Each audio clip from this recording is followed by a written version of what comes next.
অভিষেক মমতা এরা চোর, সে প্রথম থেকে তো আমরাই বলছি। দিদি এবং ভাই একই আছেন। ভাইফোঁটার নেমন্তন্ন খিচুড়ি খাওয়া তখনও ছিল, এখনো থাকবে। তৃণমূলের সব নেতার জেল যাত্রা নিশ্চিত। নতুন সরকার যারা বলছেন তারা সত্যকে আবার বিকৃত করার চেষ্টা করছেন। সেটিং এখানেও আছে। যদি আমরা খুব বিশ্লেষণ করে অভ্যন্তরে ঢুকি না, তখন আসল সত্যটা বেরোবে। এইসব করে হাততালিতে পাওয়া যায়। যত গভীরে যাবেন ততই দেখবেন আসল চেহারাটা কি। কলকাতা পুরসভা কারা চালাচ্ছে? ভুল চিন্তা নিয়ে বুলডোজার চালু করলে পরে পুলিশ হয়।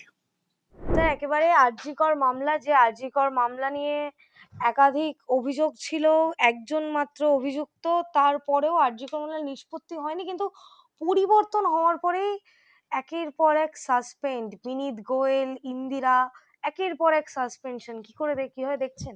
দেখুন, আমার এইসব হয় মনে আছে, রিজু আনিরের ঘটনার পর বিচার চাই বলে রাস্তাঘাট কাঁপিয়ে হৈ হৈ করে, তারপরে যখন মমতা ক্ষমতায় এলেন সঙ্গে সঙ্গে কয়েকজন অফিসারকে সাসপেন্ড করলেন। পরে আবার সেই অফিসারদের তিনি ফিরিয়ে নিয়ে এসে কুকর্মগুলো করিয়েছিলেন। সুতরাং সাসপেন্ড করেছেন, তা দিয়ে খুব বেশি গুরুত্ব দেওয়ার প্রয়োজন নেই। লক্ষ্য করতে হবে এই সাসপেনশনের পরে যে লজিক্যাল কনক্লুশন কি হলো।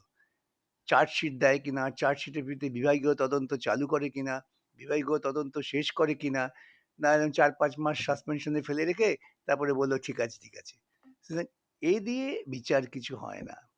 এগুলো চটক বলেই আমার মনে হচ্ছে। কিন্তু স্যার, এই যে একের পর এক সাসপেন্ড করছে এবং যে সমস্ত পদক্ষেপ নিচ্ছে নতুন সরকার আসার পর থেকে, সেগুলো তো মানুষজন ভালোভাবেই দেখছে। কি পদক্ষেপ নিয়েছেন যেটাকে মানুষ ভালোভাবে দেখবেন? সবাই বলছেন না, অভয়কে নির্বাচন হবে। মানুষকে ভালোভাবে দেখাবার চেষ্টা করছে আবার মিডিয়া।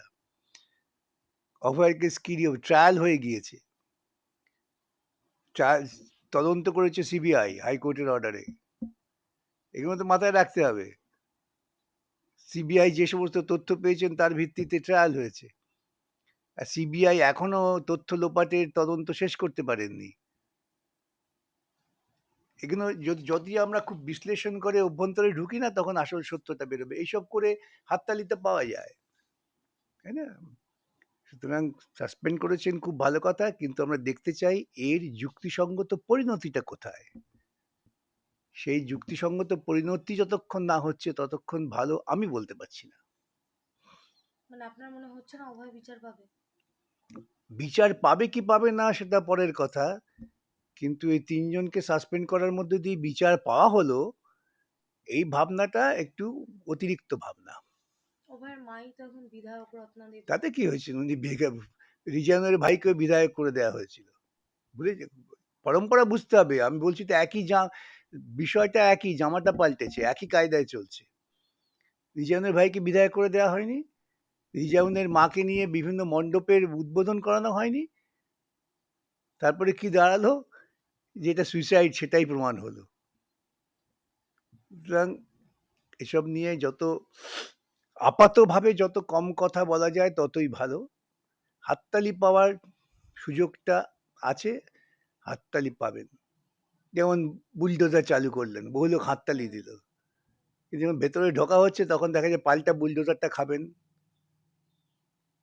ভুল চিন্তা নিয়ে বুলডোজার চালু করলে পরে পুলিশ হয়।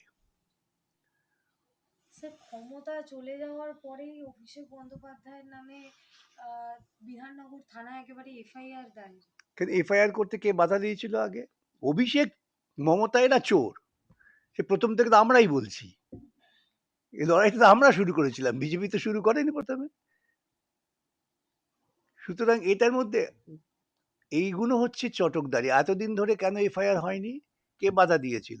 আমরা তো বলছি তদন্ত করে ওই শিক্ষা দুর্নীতি থেকে আরম্ভ করে সমস্ত দুর্নীতির মামলায় তাদের সাজা হওয়া উচিত। এতদিন ইডি সিবিআই কেন তদন্ত করেনি? কেন রাজীব কুমারকে তখন গ্রেপ্তার করার জন্য তাড়াতাড়ি অ্যান্টিসিপেটরি বেল যখন পেলেন সেটাকে ভেকেট করার চেষ্টা করেননি? কেন ইডি যখন তদন্ত করতে মমতা ফাইল নিয়ে চলে গেল তখন তাকে গ্রেপ্তার করেননি? সেটিং এখানেও আছে। এখন ইতিমধ্যে আরএসএস বলতে শুরু করেছে যে বড় ছেলেকে তুমি ক্ষমতায় এসে গেছো, আমার মেয়েকে বেশি বিরক্ত করো না। এইগুলো তো বুঝতে হবে রাজনীতিটা। কিন্তু স্যার, হঠাৎ মানে ক্ষমতা চলে যাওয়ার পরই কেন এফআইআর? মানে সেটাই তো বাগুইআটিতে গিয়ে তিনি ভাষণ দিয়েছিলেন, সেটাও এইটাই তো নির্বাচনের প্রশ্ন, আগে। এটাই তো প্রশ্ন, প্রশ্নটা এখানেই যে যে তদন্তকারী সংস্থা তদন্ত করছিলেন তারা তদন্ত করেননি কেন? কে বাধা দিয়েছিল? এই সত্যটা সামনে আসবে না কেন? যেদিনকে সারদার মামলায় রাজীব কুমারকে সিবিআই গ্রেপ্তার করতে এলেন তারপরেই সব বন্ধ হয়ে গেল। কার নির্দেশে? নারদা হাত পেতে টাকা নিচ্ছেন এই নিয়ে মামলা হয়েছে। হাইকোর্টে অনেক কষ্ট করে আমাদের সেই মামলায় আদেশ বার করতে হয়েছে। তার বিরুদ্ধে বর্তমান মুখ্যমন্ত্রী যিনি তিনি সুপ্রিম কোর্ট গিয়েছিলেন। সুপ্রিম কোর্ট তার আবেদন খারিজ করে দিয়েছেন। সেই তদন্তটা হয়নি কেন? দিদি এবং ভাই একই আছেন। ভাইফোঁটার নেমন্তন্ন খিচুড়ি খাওয়া তখনও ছিল, এখনো থাকবে। কিন্তু স্যার এই মানে বিধানসভার ভেতরে আমরা নতুন বিভিন্ন জিনিস দেখতে পাচ্ছি। বিধানসভা নাকি লাইভ স্ট্রিমিং করা হবে। বর্তমান মুখ্যমন্ত্রী শুভেন্দু অধিকারী তিনি বলছেন যে আগে তোমরা চিঠি দিলে উত্তর পেতে না, এখন তোমরা চিঠি দাও উত্তর দেবো। একাধিক জিনিস দেখা যাচ্ছে হাউসে। আগে চিঠি দিলে উত্তর পেত না কার? ওর দিদির কাছ থেকে। চিরকালই সরকারের দপ্তরে চিঠি গেলে একটা উত্তর আসতো। ওর দিদির আমলে হয়তো উত্তর আসতো না। তখন তো উনিও মন্ত্রী ছিলেন। শুভেন্দুবাবু মমতার মন্ত্রিসভার মন্ত্রী ছিলেন কিন্তু। হুম, তিনি কি উত্তর দিয়েছিলেন? এখন তিনি দেবেন। আমার সেটাই বক্তব্য। তখন তিনি দেননি কেন? এই সমস্ত যত গভীরে যাবেন ততই দেখবেন আসল চেহারাটা কি। আপনার ভেতরে লাংটা কি অবস্থায় আছে বাইরে থেকে দেখা যাবে না। এক্স-রে করুন, দেখতে পাবেন। কিন্তু স্যার পরিবর্তন হওয়ার পরেই তো একেবারে ওএমআর প্রকাশ হয়ে গেল। এটা পরিবর্তনের জন্য প্রকাশ হয়নি, ওটা কন্টেম্পটের জন্য। এতদিন কেন প্রকাশ হয়নি তাহলে?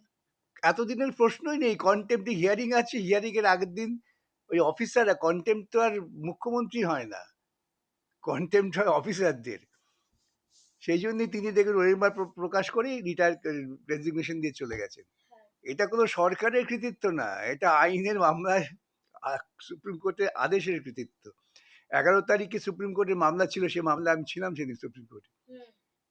সেদিন কোর্টে রিপোর্ট দিতে হবে, তার আগে ওই জন্য ওই মাঠটা পাবলিশ হয়েছে। নতুন সরকার যারা বলছেন তারা সত্যকে আবার বিকৃত করার চেষ্টা করছেন। স্যার একেবারেই শেষ একটি প্রশ্ন, যে দল বদলের রাজনীতি আমরা বর্তমানে দেখতে পাচ্ছি। তৃণমূলের বিধায়ক হয়েছেন কুণাল ঘোষ, তিনিও ফেসবুক পোস্ট করে তাপস রায়কে বাহবা তো হবে দিচ্ছেন। না কেন? আরে আবার তো বলছি জামাটা পাল্টেছে, কিন্তু জামা তো পাল্টাতে বেশিক্ষণ লাগে না। এদের, আমি এই কথাটা ধারাবাহিকভাবে বলছি, আপনারা দেখবেন ঘটনাক্রমে সেটা প্রমাণ হবে।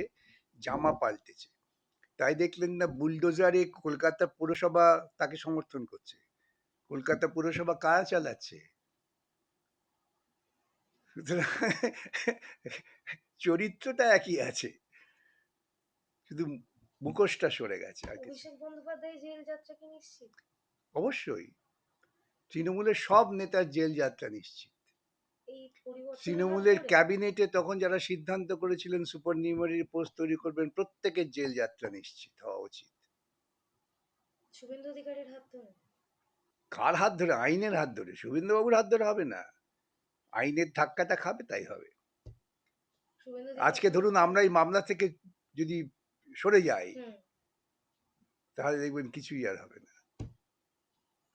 মুখ্যমন্ত্রী আসবেন লড়তে আইনজীবী হয়ে। সে আসুন। মুখ্যমন্ত্রী আসবেন, কে কোন মন্ত্রী আসবেন এটা নিয়ে আমি আদৌ ভাবিত নই। আমরা যারা লড়াই করছি আমরা লড়াই করে যাব।